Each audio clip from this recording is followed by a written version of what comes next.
And so when you think about it, a battery status tester with the terminals, taking a picture of that can be a quick win. And if it's not, we're still showing the customer their condition of their battery changing over time as it comes in on subsequent visits. Cracking belts is another one. Brake pad thickness, so we've already taken a few pictures. Fluid leaks and anything in the suspension that has any kind of a movement, rattle, noise, even pulleys, grinding noises and things like that, because when we take video, the audio is still going to be captured with it. And you can see here a couple instances where we've actually done a pretty good job of doing that. But we're going to move forward a little bit more.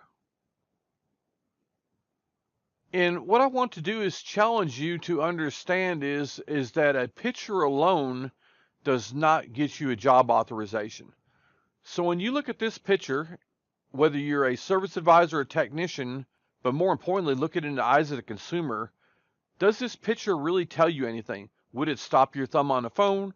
Or could you even tell what's going on in the picture? So a picture alone doesn't really do justice.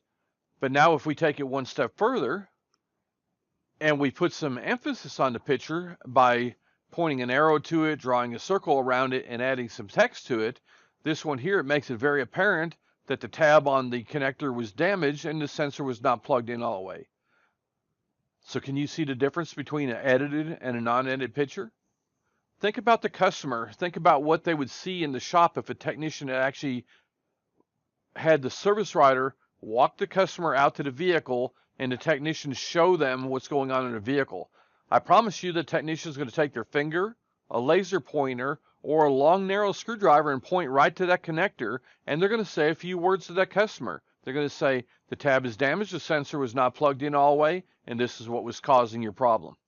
And again, we don't really want the customer hanging around the shop, but we still want to use the number one tool that we've had for as long as I can remember, and that's show and tell at the side of the vehicle with the service advisor and the customer. Here's another before picture. I challenge you to find and tell me what was wrong with this. And again, look at it in the eyes of the customer. But now we've got a service writer and a technician is teamed up. The technician is taking his finger and drawing the red arrow. The service writer's added a circle right around it, and the technician actually supplied some text that the service writer enabled. So here it's very clear to the customer that the wire was damaged and it was disconnected. And again, you know, this is how we put the customer in the position of authorization through self-education, where they call the shop ready to talk about options and pricing.